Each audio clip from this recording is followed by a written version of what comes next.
La ignorancia no exime el cumplimiento de la ley. Honorable juez, abogados defensores, colegas, público en general. Mi nombre es Hernán Romanov Gamasoria, licenciado en Derecho, con datos de identificación previamente establecidos en este tribunal, representando a la Fiscalía en el proceso con número de carpeta de investigación 315/14. Se asiste ante usted, su señoría, para solicitar la vinculación a proceso de Sebastián Serrat Santana por la comisión del delito de homicidio culposo previsto en los artículos 302, 303 y 304 del Código Penal Federal en agravio de la víctima Luis Javier Carrasco González, motivando dicha solicitud en la siguiente narración de hechos. Fue a razón de que los ciudadanos Luis Javier Carrasco González, víctima del homicidio, y María de Jesús Parra González, esposa de la víctima, decidieran contratar servicios de lancha para poder pescar y relajarse de manera segura, invitando a un amigo de nombre Manuel Javier Sánchez Caloca, por lo que contrataron los servicios de la lancha en la que Sebastián Serrat Santana fungía como capitán, propiciando los hechos delictivos que ocurrieron aproximadamente a las 18 horas con 10 minutos del día 12 de julio del año 2014, en los territorios de la bahía de Tampico, Tamaulipas, con la matrícula MXH433 registrada en el barco, llevando en él a los 3 tripulantes mencionados con anterioridad. Trágicamente, culminó el viaje de estos ciudadanos, ya que fue aproximadamente a 3 millas náuticas de la costa, cuando debido a la negligencia del capitán Sebastián Serrat Santana, que no se percató de un risco contra el cual impactó después de maniobrar brusca e imprudentemente, ocasionando que uno de sus pasajeros, Luis Javier Carrasco, saliera proyectado del barco, hecho que se demostrará a través de la prueba testimonial de la ofendida, que nos contará además cómo fue que el barco del puerco llegó a ayudarles a ella y a su amigo, llevándolos a la capitanía, diciendo que era un lugar seguro. Momentos más tarde, el cuerpo de Luis Javier Carrasco González apareció sin vida. Pues debido a que este tripulante salió proyectado del barco, se golpeó la cabeza fuertemente contra las rocas, provocándole un traumatismo craneoencefálico que a la postre lo llevaría a la muerte, tal como se demostrará en su debida etapa procesal a través de la correspondiente prueba pericial del médico legista Miguel Moreno Villalobos, que nos mostrará el tipo de lesiones que se produjeron en el cuerpo sin vida de la víctima y que fueron causa de la muerte, originadas por la imprudencia del capitán del barco, el imputado Sebastián Serrat Santana. Para poder comprender las bases y elementos de la presente acusación, es necesario hacer de su conocimiento, señor juez, los siguientes puntos. El primero, que el capitán es la máxima autoridad en un barco y por lo tanto es en quien recae la responsabilidad no solo del navío, sino también de los tripulantes que lleva a bordo. Así, también es responsable de tomar las medidas cautelares necesarias, tales como vigilar el estado en que se encuentran sus tripulantes y su navío, así como las condiciones climatológicas y la naturaleza marítima por la cual se transita, medidas que son totalmente elementales para cumplir con su deber, tal como es necesario. Segundo punto, que tal como refiere el capitán del puerto en su testimonio, los hombres con experiencia en el mar saben de la peligrosidad de las zonas en que transitan. Hombres de mar como el imputado, que afirmó que lleva 6 años ejerciendo como capitán, además de hacerse llamar experto en el oficio. Es así, su señoría, que el capitán Sebastián Serrat Santana conocía perfectamente de la ruta por la cual transitaba que era peligrosa, y aún así aceptó el riesgo, aceptó la responsabilidad de seguir navegando motivado por el dinero, dichos que él mismo reconoce en su declaración del 13 de julio del año 2014 frente al agente del Ministerio Público Luisa Martínez Pérez, en la cual menciona textualmente las siguientes palabras: yo dije que era peligroso, pero dependo de ese trabajo para vivir. Declaración que se presentará en este juzgado para constar en el procedimiento que nos atañe como prueba documental de lo dicho. La defensa, su señoría, intentará sorprendernos diciendo que el sujeto activo solo intentaba satisfacer lo mejor posible a sus clientes, pero esos son dichos que nada tienen que ver con el juicio que nos atañe, con el delito que estamos presentando como fiscalía. Se debe recordar muy claramente la imprudencia y la negligencia del imputado Sebastián Serrat Santana y sus textuales palabras confesas. Yo dije que era peligroso, pero dependo de ese trabajo para vivir. Como ya es evidente, su señoría, esta Fiscalía cuenta con suficientes pruebas periciales, testimoniales y documentales, que nos comprometeremos a presentar en el momento oportuno dentro del presente juicio y que resultan ser coherentes e idóneas para comprobar, más allá de toda duda razonable, la pretensión de esta Fiscalía y la responsabilidad de Sebastián Serrat Santana en la comisión del delito de homicidio culposo en agravio de la víctima Luis Javier Carrasco González, solicitando en la etapa apta sentencia condenatoria en contra de Sebastián Serrat Santana por su responsabilidad en los hechos mencionados con anterioridad. Es por tales razones, su señoría, que solicita a usted vincule a proceso al imputado Sebastián Serrat Santana. Es todo por el momento, su señoría.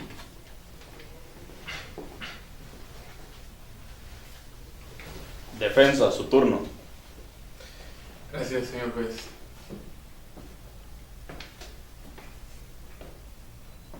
Mi nombre es Miguel Ángel Santana González, abogado defensor de Sebastián Serrat Santana, con el carácter ya debidamente acreditado previo a esta audiencia.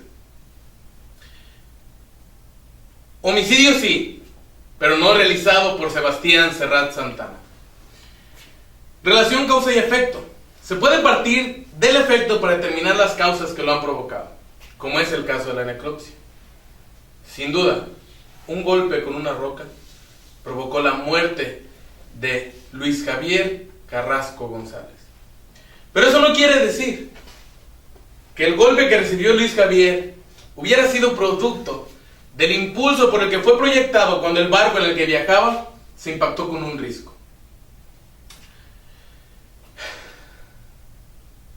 Cuando vean ustedes todas las pruebas, las que constan, no tendrán más que declarar a Sebastián Serrat Santana absuelto de todos los cargos.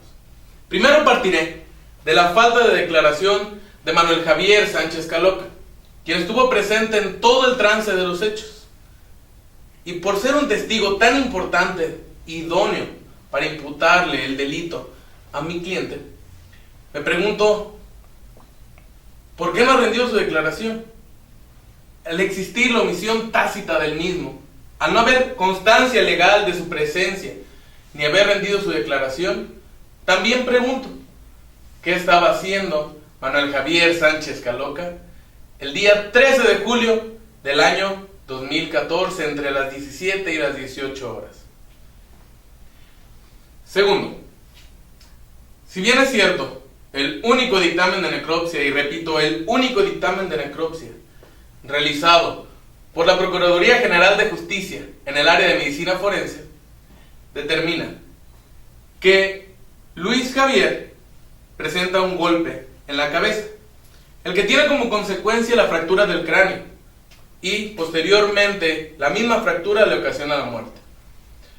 No menos cierto es que también en ese mismo procedimiento, en ese mismo peritaje, se determina que la muerte de la víctima fue 5 horas antes de la práctica de la necropsia.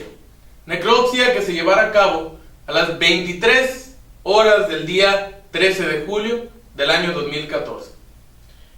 Retomando la determinación del procedimiento al que se le denomina cronotanato diagnóstico, que nos dice que a las 18 horas, entre las 17 y las 18 horas, tácitamente, nos indica que murió Luis Javier Carrasco González, pero del día 13 de julio del año 2014. En ese tiempo, Sebastián Serrat Santana estuvo puesto a disposición en la agencia del Ministerio Público, por lo que no pudo privar de la vida a la víctima. Sin embargo, se le imputan los cargos a Sebastián, cargos que no deberían de proceder. Tercero, haciendo atención a la hora de los hechos y en el día de los hechos, que fue el día 12 de julio del año 2014 a las 16 horas con 10 minutos, según el resumen de los hechos que presenta la Fiscalía, pues bueno, se determina fehacientemente la falta de participación en el homicidio de Luis Javier Carrasco González. Punto número 4. Cito el artículo 303 del Código Penal Federal, con relación al artículo 302, que a la letra dice: Comete el delito de homicidio el que priva de la vida a otra persona. Atendiendo al artículo 303, que dice, a la letra, para la aplicación de estas sanciones a las que se refiere el artículo anterior, no se entenderá como mortal una lesión, sino cuando se verifiquen las tres circunstancias siguientes. Fracción primera, circunstancia primera, la que reproduzco en su totalidad en cuanto beneficie al imputado. Fracción segunda, derogada. Fracción tercera, que dice: si se encuentra el cadáver del occiso, y abro un paréntesis, como es en este caso, cierro mi paréntesis y continúo, que declaren dos peritos, después de hacer la autopsia, y que ésta sea necesaria, para determinar que la lesión fue mortal. Bueno, atendiendo a estos artículos del Código Penal Federal, hago mención que la simple pericial, la única pericial, como lo es mentira lo que dice la Fiscalía, que tiene periciales que hablan en plural, cosa que no es cierto. Tiene una sola pericial. Tiene dos testimoniales, una a cargo del capitán del puerto, Manuel, y otra a cargo de María de Jesús. Consecuencia, son insuficientes las 4 pruebas que presenta la Fiscalía para procesar y vincular al procedimiento a Sebastián Serrat Santana, porque rompe lo que la norma establece del artículo 303 del Código Penal Federal. Habla de 2 peritos y no solo uno, por lo que le solicito atentamente, juez, la no vinculación a proceso por falta de elementos para procesar, que esto se determine en auto en el momento procesal oportuno. Es cuanto, su señoría. Gracias. Fiscalía, es turno de comenzar la audiencia de medidas cautelares. Laura Patricia Cárdenas Villa, licenciada en Derecho, con datos previamente mostrados ante este tribunal y representante de la Fiscalía. Como es deber de esta Fiscalía, conforme al artículo 153 del Código Nacional de Procedimientos Penales, solicitar la imposición de las siguientes medidas cautelares contempladas en el artículo 155. Fracción primera, la presentación periódica ante el juez. Fracción quinta, la prohibición de salir sin autorización del país o de la localidad en la cual reside. Con estas 2 medidas, la Fiscalía quiere garantizar la comparecencia del imputado en el juicio, ya que el señor Sebastián Serrat Santana tan solo tiene 3 meses viviendo en Tampico, Tamaulipas. Es reciente en su empleo en el puerto y ha trabajado en varios puertos como son La Paz, Ensenada y El Progreso, agregando que anteriormente vivió por 13 años en Boca del Río, Veracruz, en donde aún vive su esposa y su menor hijo de 8 años. Y esto, su señoría, le da la facilidad de abandonar el Estado y así sustraerse de la acción de la justicia y no comparecer a juicio. Fracción octava, la prohibición de acercarse, convivir o comunicarse con la víctima. El acusado puede tomar represalias con la víctima, la señora Parra González, puesto que su testimonio, que se ventilará en el debido proceso, puede resultar inconveniente para el imputado. Y la fracción 11ª, la suspensión temporal en el ejercicio de una determinada actividad profesional o laboral. Solicito esta medida principalmente para garantizar la protección de la colectividad, fundando esto en la irresponsabilidad y negligencia del imputado en el ejercicio de su trabajo, ya que, como hizo mención mi compañero, el licenciado Gama en su alegato de apertura, el señor Sebastián Serrat Santana, teniendo amplio conocimiento en cuestiones marítimas y sabiendo por su experiencia en esa zona era peligrosa, aún con conocimiento de causa, puso en grave peligro la vida de María Jesús Parra González, de Manuel Javier Sánchez Caloca y causando la muerte de Luis Javier Carrasco González. Y este acto imprudencial y negligente por parte del señor Sebastián Serrat Santana representa un peligro para la comunidad no solo de Tampico, sino de toda la zona costera. Así que, señor juez, le pido se le suspenda al imputado temporalmente el ejercicio de su actividad profesional para evitar futuros accidentes. Es todo por el momento, su señoría. Su señoría, solicito permiso para ponerme de pie. Adelante.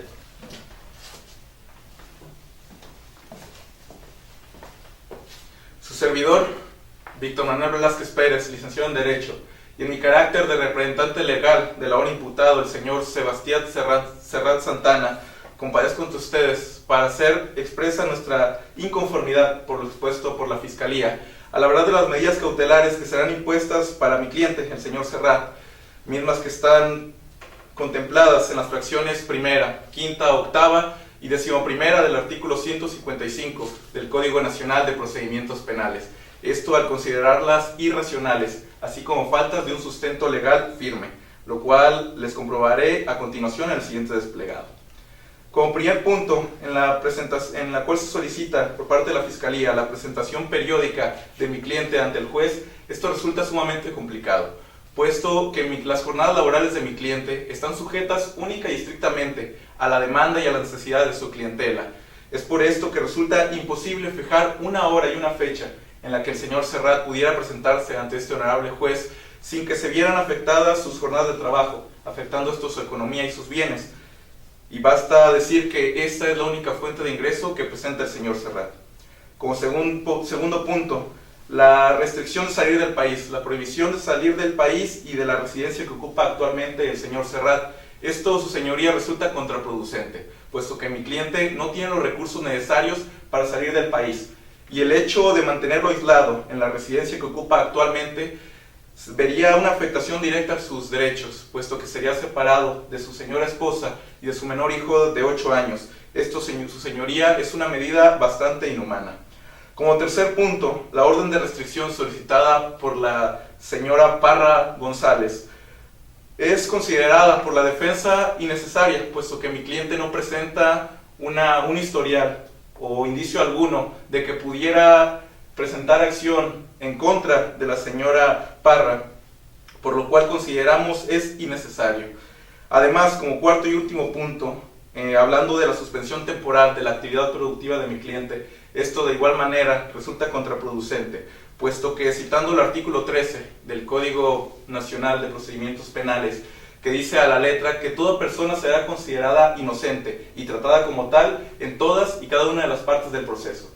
Es por eso que, apelando a este principio de derecho, solicito no sean tomadas en cuenta las acusaciones calumniosas e infundadas de la Fiscalía, en donde se tacha a mi cliente como un mal público, como un peligro para este bello puerto. Es por esto, señoría, y apelando a su buen juicio, que solicitamos se omitan las medidas cautelares solicitadas por la Fiscalía hacia nuestro cliente. Si no es por el momento, es cuanto, señoría.